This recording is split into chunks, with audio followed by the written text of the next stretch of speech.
Idavaramb government LP സ്കൂളിന്റെ വാർഷികാഘോഷം നടന്നു. Cherupuzha panchayat president KF Alexander ഉദ്ഘാടനം ചെയ്തു.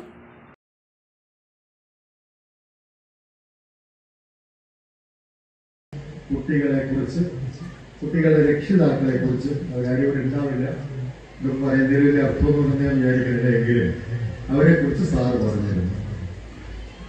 100% ഒരു പൊതുവിദ്യാലയത്തിലെ ദീർഘകാലത്തെ അധ്യാപകനായിരുന്ന എനിക്ക് 100% അദ്ദേഹത്തിന്റെ വികാരങ്ങൾ മനസ്സിലാക്കാൻ വേണ്ടി കഴിയും. ഇനി എനിക്കൊരു ചോദ്യം ചോദിക്കാനുള്ളത്, ഇവിടെ ഇവരെ അതിമനോഹരമായി ഒരു ഡിജിറ്റൽ പ്രസന്റേഷൻ ഓഫ് റിപ്പോർട്ട്, കഴിഞ്ഞ വർഷത്തെ സ്കൂൾ പ്രവർത്തനങ്ങളുടെ ഒരു റിപ്പോർട്ട് പ്രദർശിപ്പിച്ചു. സാറ് തന്നെ പറഞ്ഞതുപോലെ വെറുതെ വായിക്കുകയല്ല, നിങ്ങളുടെ മുന്നിൽ നേർസാക്ഷ്യങ്ങളായി കാണിച്ചുകൊണ്ട് പ്രദർശിപ്പിച്ചു.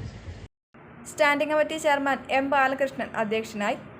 ബ്ലോക്ക് പഞ്ചായത്ത് അംഗം AC Paulose, Mathew Karithankal, CBM Thomas, TP Mohanan, P. Reshma തുടങ്ങിയവർ സംസാരിച്ചു. തുടർന്ന് സ്കൂൾ വിദ്യാർത്ഥികളുടെയും രക്ഷിതാക്കളുടെയും അധ്യാപകരുടെയും പൂർവ്വ വിദ്യാർത്ഥികളുടെയും വിവിധ കലാപരിപാടികളും നടന്നു.